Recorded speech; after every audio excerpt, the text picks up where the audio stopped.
হিন্দু সেবা দল মূলত এর পিছনে বলছিলেন যে বিরোধী দলনেতা রয়েছে, সিঙ্গেল বেঞ্চ এবং ডিভিশন বেঞ্চ উভয়ই দাবি খারিজ করে দিয়েছে, পরিবর্তে তাদের অন্যত্র জায়গা বাছাই করে দেওয়া হচ্ছে শহীদ মিনার বা রানী রাসমণি।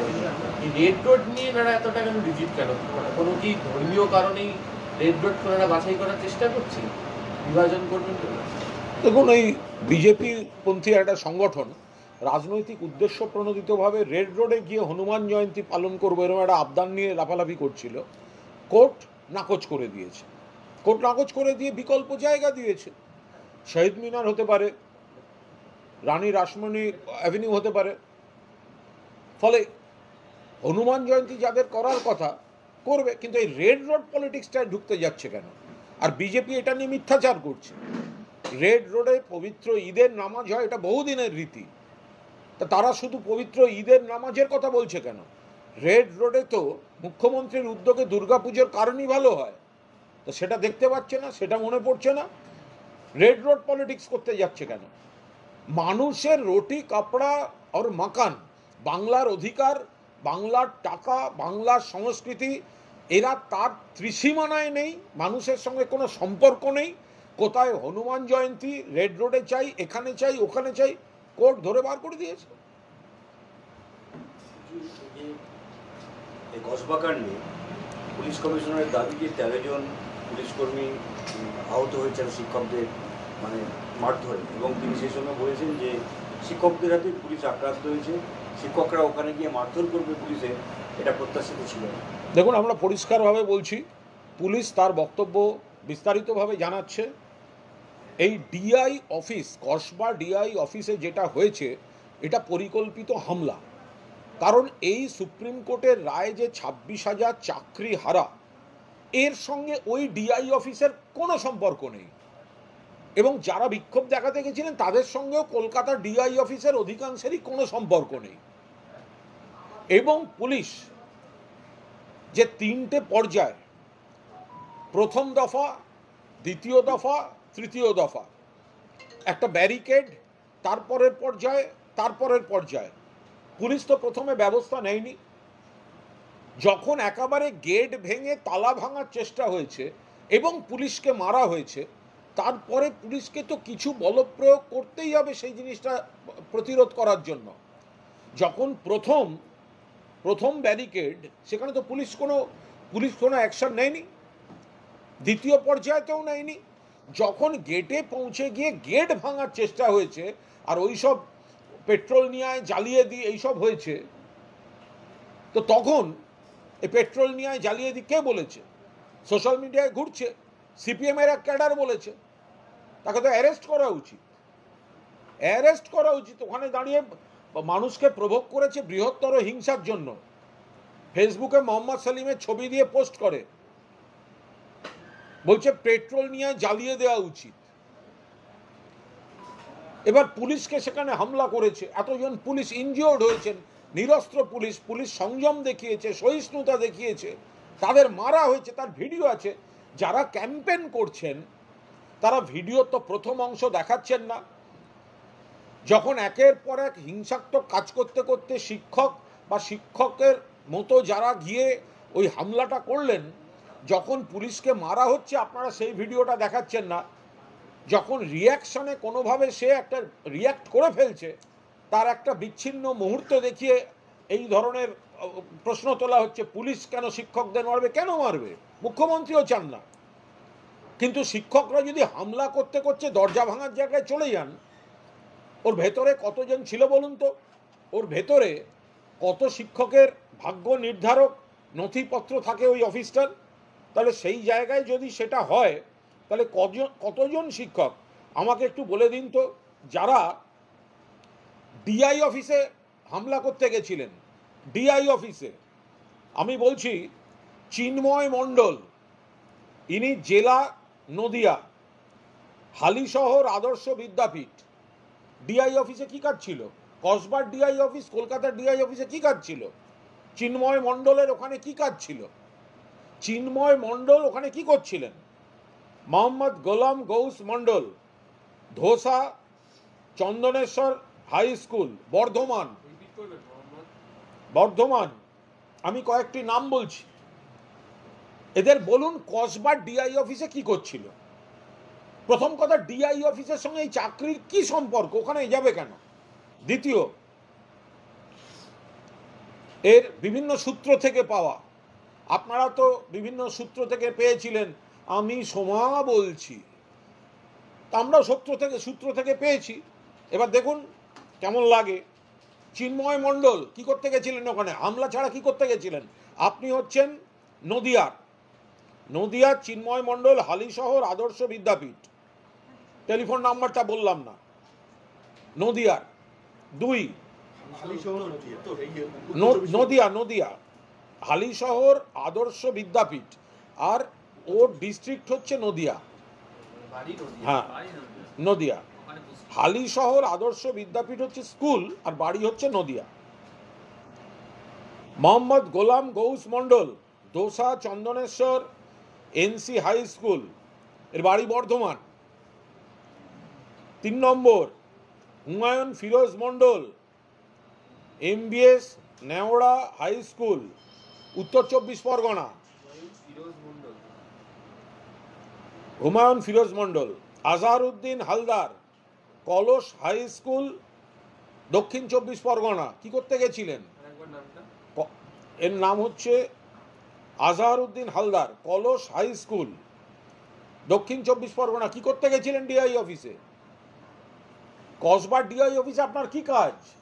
আপনার কর্মস্থল এবং আপনার বাসস্থান কোনোটাই কলকাতার মধ্যে পড়ছে না। কসবার ডিআই অফিসটা কলকাতার জন্য হামলা করতে গেছিল, গুন্ডামি করতে গেছিলেন এরা। ধীতিশ মণ্ডল, সিনহেন্দানি কেদারনাথ হাই স্কুল, দক্ষিণ 24 পরগনা। ধীতিশ মণ্ডল।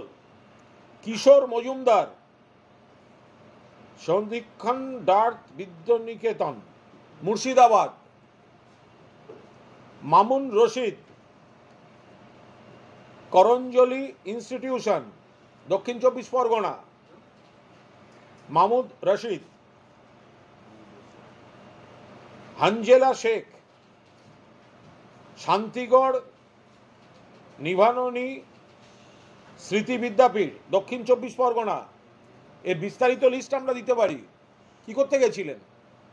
কি করতে গেছিলেন ডিআই অফিসে? ভাঙচুর করতে, হামলা করতে, পেট্রোল দিয়ে আক্রমণ করতে? কসবার ডিআই অফিসটা কলকাতার, আপনারা কেন গেছিলেন ওখানে? কি করতে গেছিলেন আপনারা ওখানে? কাদের কথায় গেছিলেন? এই ডিআই অফিসের সঙ্গে এই চাকরি হারাদের কি সম্পর্ক? ওই ডিআই অফিসে চাকরিরত বহু শিক্ষক শিক্ষিকার নথি আছে, দণ্ডমণ্ড করতে গেছিলেন। পুলিশ তো ফার্স্ট স্টেপ ব্যবস্থা নেয়নি, সেকেন্ড স্টেপ ব্যবস্থা নেয়নি। যখন আপনারা কোলাপসেবল গেট ভাঙার চেষ্টা করেছেন, পেট্রোল ডিজেল এনে আগুন লাগাবার কথা বলেছেন, সেই সময় পুলিশকে মেরেছেন, পুলিশ ইনজিওর্ড হয়েছে এবং পুলিশ কিছু বলপ্রয়োগ করে সরিয়ে দিতে বাধ্য হয়েছে। কেউ খুশি মনে সরায়নি। পুলিশের পা তোলার ছবি আপনারা দেখাচ্ছেন, পুলিশকে মারার ছবিটা দেখাচ্ছেন না কেন? কোন দেশি সাংবাদিকতা হচ্ছে এটা? কোন দেশি সাংবাদিকতা হচ্ছে এটা? পুলিশের পা তোলার ছবি দুর্ভাগ্যজনক। মুখ্যমন্ত্রীও সমর্থন করেন না, কিন্তু কেন সেই পুলিশটিকে তার আগে মারা হলো তার দায়িত্ব কে নেবে? সেও তো আমাদের ঘরের ছেলে, ঘরের লোক, তারও আত্মীয় পরিজন বন্ধু বান্ধব আছে পাড়ায়। তাহলে সেই পুলিশ যাকে ওইভাবে মারা হলো সেই ভিডিওটা আপনারা দেখাচ্ছেন না কেন? যে পুলিশ আক্রান্ত হলো, নিরস্ত্র অবস্থায় একাধিক শিক্ষক নামধারী লোকজন গুন্ডামি করলো তার উপর, কই আপনারা সেই ভিডিও না দেখিয়ে নাটক করছেন তার পরের অংশ দেখিয়ে? যদি নিরপেক্ষ সাংবাদিকতা হয় দুটো পাশাপাশি দিন, মানুষকে বিচার করতে দিন যে পুলিশটা ঠিক করেছে না ভুল করেছে। মানুষকে বিচার করতে দিন। আপনারা মানুষকে বিচার করতে দিচ্ছেন না, মানুষকে তার তথ্য পাওয়া থেকে বঞ্চিত করছেন, পক্ষপাতদুষ্টভাবে বঞ্চিত করছেন। আপনারা মানুষকে পুরো ছবি দেখতে দিচ্ছেন না, আপনারা চাপিয়ে দিচ্ছেন আপনাদের এক একটা কাগজ, এক একটা চ্যানেল, এক একটা পার্টির লাইন। কেন সেই ভিডিওর আগের অংশ দেখানো হচ্ছে না যেখানে শিক্ষকরা ব্যারিকেড ভেঙে হামলা করছে? কেন আপনারা যখন পুলিশ বাধ্য হয়ে নিগৃহীত হওয়ার পর পুলিশ অ্যাকশন নিতে বাধ্য হচ্ছে আপনারা শুধু সেই অংশটা দেখাচ্ছেন কেন? ইউপিতে পুলিশ পিটিয়েছে শিক্ষকদের, ত্রিপুরায় সর্বনাশ করে দিয়েছে সিপিএম আর বিজেপি, এখানে বাম জমানার অন্ধকার দিকের বেতন অনিশ্চয়তা কেটে গেছে, পেনশন অনিশ্চয়তা কেটে গেছে, সব দিক থেকে সাহায্য করছেন মুখ্যমন্ত্রী। একটা অনভিপ্রেত রায় দিয়েছে সুপ্রিম কোর্ট, মুখ্যমন্ত্রী চাকরিহারাদের পাশে দাঁড়িয়ে জটটা খোলার চেষ্টা করছেন। সেখানে শিক্ষকরা দফায় দফায় ব্যারিকেড ভেঙে ডিআই অফিস ঢোকার চেষ্টা করেছেন, ভাঙচুরের চেষ্টা করেছেন, পুলিশকে মেরেছেন, পেট্রোল এনে জ্বালাবার কথা বলেছেন, পুলিশ তারপর কিছু ব্যবস্থা নিতে বাধ্য হয়েছে। যিনি পেট্রোল দিয়ে জ্বালিয়ে দেওয়ার কথা বলেছেন তাকে পুলিশ নিরপেক্ষ তদন্তের স্বার্থে গ্রেপ্তার করে জিজ্ঞাসাবাদ কেন করছে? আমি বলছি তো, যিনি পেট্রোল ঢালার কথা বলেছেন তাকে তো অ্যারেস্ট করা উচিত, অবিলম্বে অবিলম্বে অ্যারেস্ট করা উচিত। এই যে মবকে, আবেগতাড়িত মবকে উত্তেজিত করা, অ্যারেস্ট করা উচিত। এবার পুলিশ যদি সৌজন্য দেখিয়ে অ্যারেস্ট না করে সেটা পুলিশের ব্যাপার, পুলিশ কি করবে না করবে পুলিশ প্রশাসন আলাদা। কিন্তু যে ব্যক্তি বলে যে আগুন পেট্রোল নিয়ে জ্বালিয়ে দেওয়া উচিত তাকে তো অ্যারেস্ট করা উচিত, 100% অ্যারেস্ট করা উচিত। সিপিএম করে, ক্যাডার, সিপিএম ক্যাডার। ওর ফেসবুক পোস্টে মোহাম্মদ সেলিমের ছবি, ওই তো কি নাম একটা, হ্যাঁ প্রতাপ রায় চৌধুরী, প্রতাপ রায় চৌধুরী অ্যারেস্ট করা উচিত, অবিলম্বে অ্যারেস্ট করা উচিত। এই হামলা তারা করেছেন। আর একদম শেষ পর্যায়ে পুলিশ বাধ্য হয়ে যখন অ্যাকশন নিতে গেছে তার দুর্ভাগ্যজনক দু একটি মুহূর্ত তুলে ধরে, যখন যাদবপুর ইউনিভার্সিটির মধ্যে এই রামবাম মিলে অধ্যাপক ওমপ্রকাশ মিশ্রের পেছনে গিয়ে পদাঘাত করে, তখন আপনাদের বিবেক বুদ্ধি কোথায় থাকে? তখন সেই ছবিটা তো বারবার দেখা যায় না, অ্যাকশন রিপ্লের মতো স্লো মোশনে গোল দাগ দিয়ে যাদবপুরে অধ্যাপককে লাথি মারা ভালো, আর কসবায় পুলিশের উপর হামলার পরেও, পুলিশ মার খাওয়ার পরেও পুলিশ রিয়াক্ট করলে সেটা খারাপ। তরুণজ্যোতি তিওয়ারি এই মর্মে বলছেন যে ওই যে ব্যক্তি যিনি পেট্রোল ঢালার কথা বলছেন ওই ব্যক্তি তৃণমূল সমর্থক এবং উদ্দেশ্য প্রণোদিতভাবে কসবায় উত্তেজনা ছড়িয়ে পুলিশকে প্ররোচিত করেন। তৃণমূল চাকরিহারা শিক্ষকদের বিক্ষোভে ঢুকে গন্ডগোল পাকানোর চেষ্টা করেছে। ও সিপিএম আর বিজেপি ভাই ভাই, এটা দেখাই গেল। ওই বিজেপির কোন ছেলেটা কি বলেছে তাতে তো দেখা যাচ্ছে একটা দোষী সিপিএম এর প্ররোচনাদাতাকে আড়াল করার চেষ্টা করছে। সিপিএম এর লোক, সিপিএম এর ক্যাডার, তারা অভিযোগ আসছে, তাদের মধ্যে একজন এই পেট্রোল জ্বালানোর কথা বলেছে। এগুলো তো এখন সোশ্যাল মিডিয়ায় ঘুরছে, প্রত্যেকটা তো এইভাবে চেক করা সম্ভব হয়নি। আমাদের যখন আপনারা সমালোচনা করেন তখনও প্রত্যেকটা চেক করা সম্ভব হয় না, কিন্তু তাতে দেখা যাচ্ছে সে হচ্ছে সিপিএম এর ক্যাডার। আর তাকে আড়াল করছে কে? ও বিজেপির কোন ছেলেটা তাকে আড়াল করছে। তার মনে দাঁড়িয়ে যাচ্ছে যে এরা হচ্ছে সিপিএম বিজেপি একসঙ্গে মিলে গন্ডগোল করতে গেছে।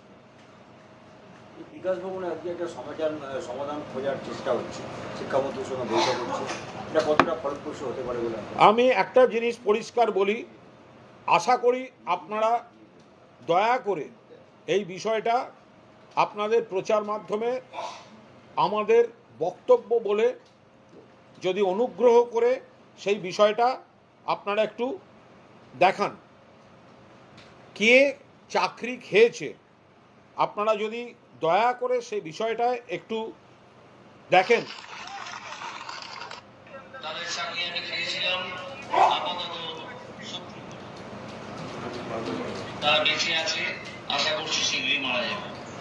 যাদের চাকরি আমি খেয়েছিলাম, শুনুন,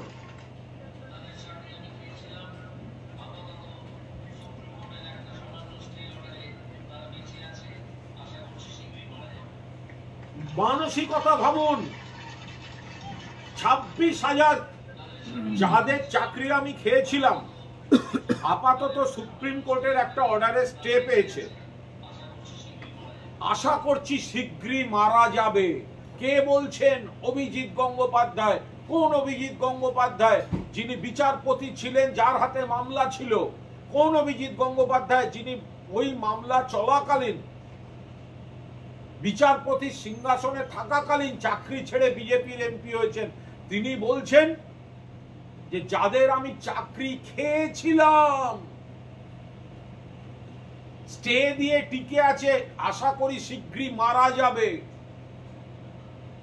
তাদের সর্বনাশ করে রাজনীতি করতে চাইছে। আজকে এরা বলছে আমার কাছে ফর্মুলা আছে। ফর্মুলা যদি থাকে তুমি তাহলে চাকরি খেয়েছিলে কেন? এই কথাটা কার? যদি আমার পোস্ট ভুল হয়ে থাকে তাহলে অভিজিৎ গঙ্গোপাধ্যায় আমার বিরুদ্ধে মামলা করুন। আবার বলছি,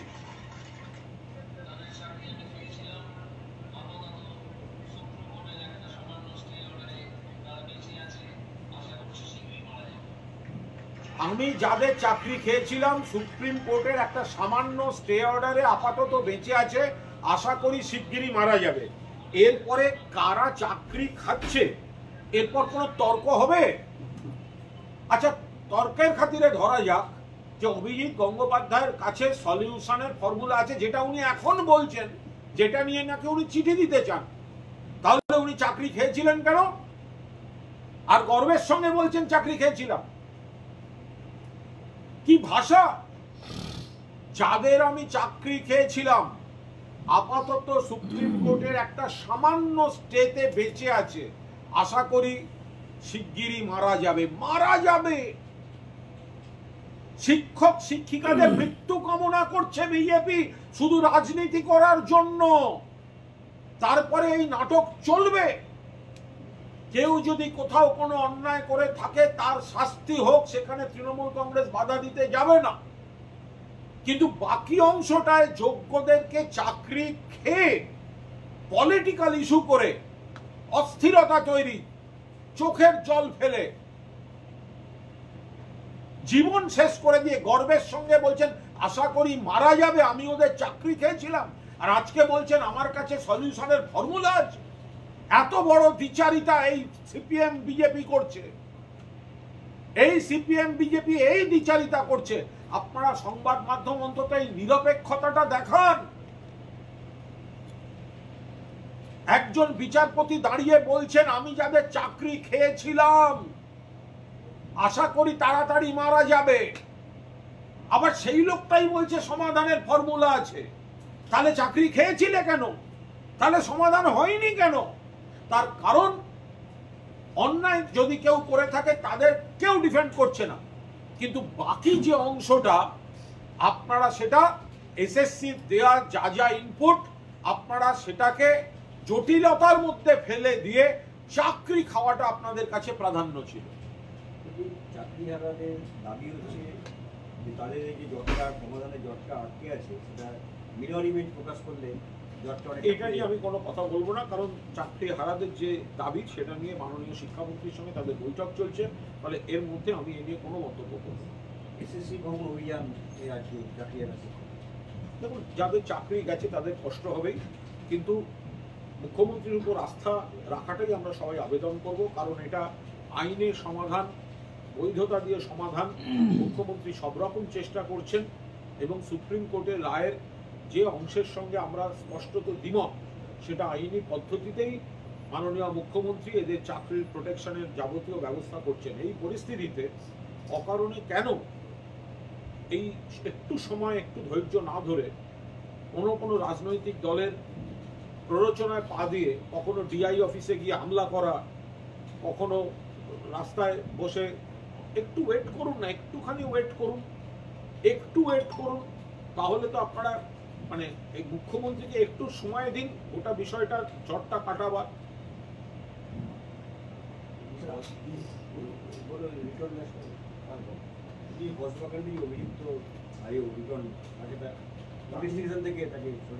সেটা তো পুলিশ প্রশাসনের সিদ্ধান্ত হতেই পারে, যেহেতু তিনি নিজেও মার খেয়েছেন, হ্যাঁ, বা তাকে পর্দায় বারবার দেখা গেছে এবং তিনি নিজেও নিগ্রহিত হয়েছেন। ফলে পুলিশ প্রশাসন যেটা ঠিক মনে করেছেন সেটা করেছেন। এখানে তো দলের বা রাজনীতির কোনো মন্তব্যের অবকাশ নেই। দিলীপ ঘোষ তিনি মালদায় গিয়েছিলেন, সেখানে তিনি বলছেন হিন্দুরা সম্প্রীতির কোনো টেকা দিয়ে রেখেছেন, রামনবমী সম্প্রীতি প্ররোচনামূলক কথা বলছেন দিলীপ ঘোষ। দিলীপ ঘোষ রাজ্য সভাপতি হতে মরিয়া হয়ে গিয়েছেন, ওনাকে এখন বারবার দেখাতে হবে উনি আছেন। সেই জন্যই বিজেপির হাতে কোনো উন্নয়ন বা বাংলার স্বার্থের কোনো কথা বলার সংস্কৃতিতে তো বিজেপি চলে না। সবসময় খারাপ কথা, ধর্মীয় মেরুকরণ, উস্কানি এইগুলো দিয়ে প্রচারে ভেসে থাকার চেষ্টা। ফলে এগুলো যত না করেন তত ভালো। বলছেন যে হিন্দুদের যেমন বাড়ি ভাঙা হয়েছে, তৃণমূলের বাড়ি ভাঙা হবে, শেখ হাসিনার বাড়ি যেমন ভাঙা হয়েছিল, মমতার বাড়ি ভাঙা হবে। আসলে লোকের বাড়ি পরে ভাঙবেন, খড়গপুরে জবরদখল করে রাখা আপনার বাড়িটা আগে ছাড়ুন। এই যে দিলীপবাবু বলছেন অমুকের বাড়ি ভাঙবেন, তমুকের বাড়ি ভাঙবেন, একটা দাপাদাপির ব্যাপার। তো এখন সেই দাপাদাপিটা পরে করবেন। রেলের যে কোয়ার্টারটাকে জবরদখল করে অন্য লোকের নামে রেখে ওখান থেকে পার্টির কাজকর্ম করছিলেন, রেল নোটিশ দিয়েছে আগে বাড়িটা ছাড়ুন। আরএসএস সম্রাট শশাঙ্ককে নিয়ে প্রচার করবে সারা রাজ্যব্যাপী। আরএসএস কাকে নিয়ে করবে প্রচার? আরএসএস কাকে নিয়ে করবে ঠিক করুক। কে যেন কি রান্না বান্না করতে ভালোবাসে তাকে তো সম্বর্ধনা দিয়েছে, সেগুলো আগে আরএসএস ঠিক করুক। কোন কোন কে কে ওই নাচ গান করে হাততালি দিতে, ওই নানা স্লোগান দিতে, নেচে নেচে নেচে নেচে দুলে দুলে হাততালি দিতে, বিপ্লব করতে পছন্দ করে, সে নাকি আবার কি সব খায়, অষ্টমীর দিনও নাকি কি সব রান্না বান্না করে। আরএসএস তাকে ডেকে নিয়ে গিয়ে সম্বর্ধনা দিয়েছে, আগে সেটা সামলাক, তারপরে কথা বলবো। বলছি ওয়াকফ নিয়ে আজকেও একাধিক জায়গাতে বেশ কিছু অশান্তির ঘটনা ঘটেছে, পুলিশের গাড়ি ভাঙচুরের ঘটনা ঘটেছে। 16 তারিখ যারা ওয়াকফ নিয়ে আন্দোলন করছেন, আমরা বারবার বলছি আন্দোলনের অধিকার আপনার আছে, কিন্তু দয়া করে কোনো বিজেপির প্ররোচনায় পা দিয়ে এমন কোনো উগ্রতা দেখাবেন না যাতে বিজেপি আবার নেতিবাচক প্রচারের সুযোগ পায়। এটা পশ্চিমবঙ্গ, এখানে মুখ্যমন্ত্রী মমতা বন্দ্যোপাধ্যায়, তাঁর উপর আস্থা রাখুন। গায়ের জোরে পাশ করা ওয়াকফ বিল আমরা সংসদে প্রোটেস্ট করেছি, বিরোধিতা করেছি লোকসভায়, রাজ্যসভায়। ওই বিল বিজেপি পাস করিয়েছে, কিন্তু ওই বিলের খারাপ দিকগুলো মুখ্যমন্ত্রী বলেছেন বাংলার মাটিতে প্রযোজ্য হতে দেবেন না। যারা জনমত তৈরি করবেন, গণতান্ত্রিক পদ্ধতিতে আন্দোলন করবেন, নিশ্চয়ই করতে পারেন, কিন্তু এমন কোনো কাজ করবেন না যাতে মানুষের অসুবিধা হয়, কোনো উগ্রতা দেখা যায় এবং সেটা আবার বিজেপি তাদের প্রচারের ব্যবহার করে। বিজেপির পাতা ফাঁদে দয়া করে পা দেবেন না। মুখ্যমন্ত্রীর সঙ্গে বৈঠকে বসবেন, বিভিন্ন ইমাম অ্যাসোসিয়েশন, মুয়াজ্জিন অ্যাসোসিয়েশন, তাদের হ্যাঁ, মুখ্যমন্ত্রী বৈঠকে বসবেন ওয়াকফ বিল নিয়ে, এমনই একটি বিষয় প্রস্তুত হচ্ছে। তো সেখানে বুঝিয়ে বলবেন যে বিজেপি যে খারাপ কাজটা করতে গেছিল কেন্দ্রীয় সরকারের থাকার সুবিধা নিয়ে, সেটাই তো সর্বভারতীয় তৃণমূল কংগ্রেস আপত্তি করেছে, লোকসভায় বিরোধিতা করেছে, রাজ্যসভায় বিরোধিতা করেছে এবং মুখ্যমন্ত্রী বলছেন ওর খারাপ দিকগুলো বাংলায় কিছুতেই প্রয়োগ হবে না। মুখ্যমন্ত্রীর পুরো অবস্থান তিনি সেখানে ব্যাখ্যা করে দেবেন। সেই জন্যই তো আমরা বারবার বলছি এখানে বাংলায় মুখ্যমন্ত্রী মমতা বন্দ্যোপাধ্যায় রয়েছেন। ফলে আপনারা এমন কোনো প্রতিবাদে এমন কোনো উগ্রতা দেখাবেন না যাতে এমন কোনো ঘটনা ঘটে যেটা আবার বিজেপি নতুন করে ইস্যু করতে চায়। ওরা চাইছে আপনাদের রাগিয়ে দিতে, ওরা চাইছে মানুষকে উত্তপ্ত করতে, প্ররোচনা দিতে, উস্কানি দিতে। ওদের পাতা ফাঁদে পা দেওয়া যাবে না। এখানে তো মমতা বন্দ্যোপাধ্যায় মুখ্যমন্ত্রী রয়েছেন, এখানে হিন্দু, মুসলমান, খ্রিস্টান, বুদ্ধিস্ট সব ধর্মের সমান সম্মান, সমান অধিকার। একটা ভিডিও ভাইরাল হয়েছে যেখানে দেখতে পাওয়া যাচ্ছে যে গেরুয়া পতাকা ধ্বজ সেটা খুলে ফেলা দেখুন, একটা ভিডিও যেটা ভাইরাল হয়েছে যে কোনো একটি বাস থেকে একটা গেরুয়া পতাকা কেউ খুলে দিচ্ছেন, এটা নিয়ে বিজেপির লোকেরা দু চারটে একটা ডিস্টর্টেড ক্যাম্পেইন করছে। আমরা খুব স্পষ্টভাবে বলছি যে যে কোনো কারুর কোনো প্রতিবাদ কর্মসূচি বা কর্মসূচি করার অধিকার আছে, কিন্তু তার জন্য দেখবেন অন্য কোনো ধর্মের বা অন্য কারুর যেন আবেগে আঘাত না লাগে। একইভাবে যারা রামনবমী করার নাম করে কোথাও গিয়ে মসজিদের সামনে ডিজে বাজানো কোথাও গিয়ে মাজারে এই ধর্মের পতাকা টাঙিয়ে দেওয়া, এগুলো তো অত্যন্ত বাজে দৃষ্টান্ত এবং বাজে প্ররোচনা। সব ধর্ম সমান অধিকারে তাদের কর্মসূচি পালন করবেন, ধর্ম পালন করবেন, কিন্তু কোনোটারই এই এক্সট্রিম বা অন্য ধর্মের আঘাতে মানে আবেগে আঘাত করা, সেটা আমরা কখনোই সমর্থন করি না। ফলে রামনবমীর যারা গিয়ে অন্য ধর্মের উপাসনাগারের সামনে গিয়ে ডিজে বাজিয়ে নাচবেন, স্লোগান দেবেন, পতাকা লাগাবেন, সেটাও আমাদের কাছে আপত্তি। আবার যারা ওয়াকফ নিয়ে প্রতিবাদের সময় যদি কেউ কোনো গেরুয়া পতাকা খুলে ফেলে থাকেন, আমরা সেটাও আপত্তি করে বলবো এই ধরনের কাজ প্রশ্রয় দেবেন না। এবং আমাদের সবথেকে ভালো লেগেছে, এটার নাম বাংলা, যে যারা প্রতিবাদ করছিলেন তাদের মধ্যে থেকেই অনেকে সোশ্যাল মিডিয়াতেও প্রতিবাদ করে বলেছেন যে এই ওয়াকফ প্রতিবাদের সঙ্গে ওই বিক্ষিপ্ত বিচ্ছিন্ন আচরণের কোনো সম্পর্ক নেই, ওটা হওয়া উচিত নয়। শুভেন্দু মোথাবাড়ি গিয়েছিল, সেখানে বলেছেন যে সিবিআই এনআইএ চাই এবং হাইকোর্টেও যাবে। যান, যেখানে ইচ্ছে যান। মোথাবাড়ি পুরো শান্ত রয়েছে। একটা বিচ্ছিন্ন মারামারির ঘটনা ঘটেছিল, আপত্তিকর ঘটনা ঘটেছিল, পুলিশ প্রশাসন দক্ষতার সঙ্গে সামাল দিয়েছে। একটা সম্পূর্ণ শান্তিপূর্ণ জায়গায় শুভেন্দু অধিকারী সেখানে গিয়ে বিজেপির লোকেরা নতুন করে প্ররোচনা দেওয়ার চেষ্টা করেছেন। আর ওদের মুখে তো ফাটা রেকর্ডের মতো সেই একই কথা, কেন্দ্রীয় এজেন্সি, কোর্টে যাব, হ্যান করবো, ত্যান করবো, করবে। উনি বলেছেন যে দোষীরা গ্রেফতার হয়নি এবং নিরীহ হিন্দুদের গ্রেফতার করা হয়েছে। উনি সত্যের অপলাপ করেছেন, ডিস্টর্টেড কথা বলছেন, রাজনৈতিক উদ্দেশ্য প্রণোদিত কথা বলছেন। উনি গিয়ে দেখেছেন সব শান্ত, ফলে বিজেপির লোকেরা যা শিখিয়ে দিয়েছে মুখ রক্ষার্থে সেই ধরনের ডিস্টর্টেড কথা বলেছেন, ফলে এগুলোর কোনো ভিত্তি নেই।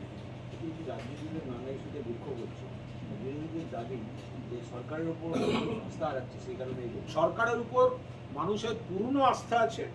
এই যে রাম বামের চক্রান্তে এবং সুপ্রিম কোর্টের একটি রায়ের একটি অংশের দুর্ভাগ্যজনক ঘটনায় যে এতগুলি চাকরি গেছে, রাজ্য সরকার পাশে আছে। এবার সিপিএম বিজেপি তাদের একাংশকে বিভ্রান্ত করার চেষ্টা করছে, তাদের যন্ত্রণাকে রাজনৈতিকভাবে ব্যবহার করার চেষ্টা করছে।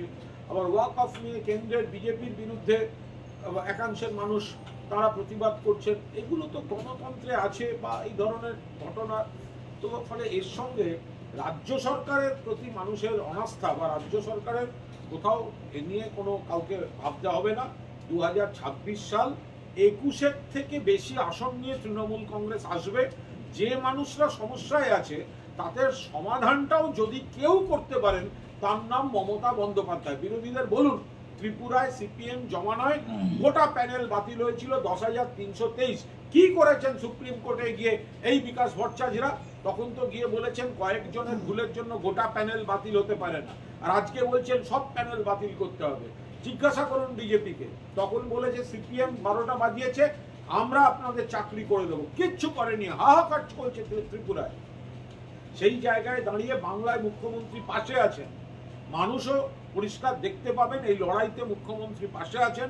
সমস্যা থাকলে সমাধানের চেষ্টা হবে, আর সেই সমাধানের চেষ্টায় দরদি মুখ্যমন্ত্রী পাশে থাকবেন। ফলে 26 সালেও চতুর্থবারের জন্য আরো বেশি বিধায়ক নিয়ে মুখ্যমন্ত্রীর দায়িত্ব বাংলার মানুষ মমতা বন্দ্যোপাধ্যায়কে দিতে চলেছে। 100 দিনের কাজ কেন্দ্রীয় বঞ্চনা নিয়ে বারবার মমতা বন্দ্যোপাধ্যায় সরব হয়েছে। 100 দিনে কলকাতা হাইকোর্ট পর্যন্ত একটি মামলার সূত্রে পরিষ্কার বলেছে যে কেন্দ্রীয় সরকার যেভাবে বাংলার 100 দিনের টাকা আটকে রেখেছে, এটা হতে পারে না। যেটা মাননীয় মুখ্যমন্ত্রী বারবার বলেছেন, ধর্নায় বসেছিলেন, অভিষেক বন্দ্যোপাধ্যায় কর্মসূচি নিয়েছেন, গোটা দল রাস্তায় নেমেছিল। শ্রমজীবী মানুষকে কাজ করিয়ে টাকা না দেয়া, এবং যেখানে অন্য রাজ্যে ডবল ইঞ্জিন সরকারের রাজ্যে ভুরি ভুরি অনিয়ম, তারপরেও টাকা দিয়েছেন। সেখানে বাংলাকে বৈষম্যমূলকভাবে বঞ্চিত রাখা হাইকোর্ট যেভাবে কেন্দ্রকে যে পর্যবেক্ষণ দিয়েছেন যে এইভাবে বাংলার টাকা কেন বন্ধ থাকবে, কেন বাংলা টাকা পাবে না, তো এটা বাংলার মানুষের নিশ্চিতভাবে হাইকোর্ট আরো যদি কড়া মনোভাব নেন, বাংলার মানুষ স্বাগত জানাবে। বলছি যে পুলিশ বারবার আক্রান্ত হচ্ছে ওয়াকফ আন্দোলন, ডিআই অফিসেও হয়েছে। আপনারা খুঁজে শুধু জাতি ধর্ম দিয়ে প্রচার করছেন, সেটা আমরা লক্ষ্য রাখছি। আপনারা চাইছেন কমিউনাল শেপ দিতে, কিন্তু যদি ওয়াক অফেও কোথাও কেউ উত্তেজনা ছড়িয়ে থাকে সেটা যেমন খারাপ, তেমনি ডিআই অফিসে যখন গিয়ে হামলা করছে তা শুধু বেছে বেছে ওয়াক অফ করছেন কেন? যখন পরিষ্কার একজন হিন্দু মানুষ হামলা করে বলছেন পেট্রোল আর জ্বালাই, তাহলে সেটাও দেখুন। তাহলে শুধু ধর্মীয় অ্যাঙ্গেলে কভারেজ দিয়ে কতদিন চলবে? ত্রিপুরার ক্ষেত্রে যেটা বলছিল যে 323 জন শিক্ষকের চাকরি সুপ্রিম কোর্ট 2017 সালে হাইকোর্টের রায়কে বহাল রেখেছিল। সেক্ষেত্রে কিন্তু এটাও সুপ্রিম কোর্ট নির্দেশ দিয়েছিল যে শিক্ষা ব্যবস্থা যেন ভেঙে না পড়ে, তাই শিক্ষাবর্ষের শেষে রায় কার্যকর করতে হবে। আমি বলছি তো যে ত্রিপুরার ক্ষেত্রে বামফ্রন্ট সরকারের সময় এই অনিয়ম টনিয়ম এই সব নিয়ে গোটা প্যানেল 10,323 জন শিক্ষকের প্যানেল বাতিল করে দেওয়া হয়েছিল, কিন্তু সেটাকে সামাল দেওয়ার একটা সময়ও দিয়েছিলেন সুপ্রিম কোর্ট, কিন্তু সিপিএম শেষ পর্যন্ত সামাল দিতে পারেনি। আর আমাদের এখানে তো সময়ই দেয়নি, নির্দিষ্ট করে কিছু বলেই দেয়নি।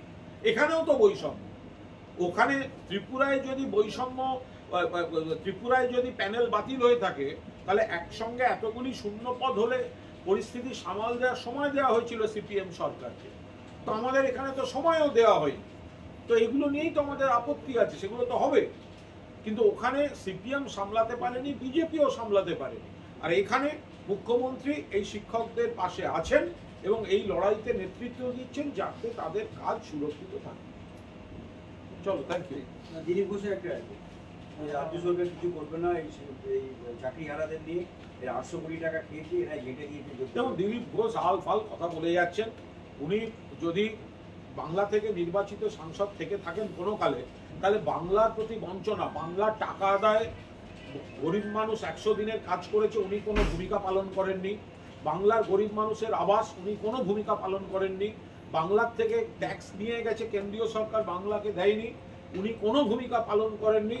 উনি শুধুমাত্র একেবারে রাজ্য সভাপতিটা কি করে হওয়া যায় বিজেপি, সেই কারণে চোখ বুজে দিল্লির নজরে ভেসে থাকার জন্য আবল তাবল কথা বলে যাচ্ছে।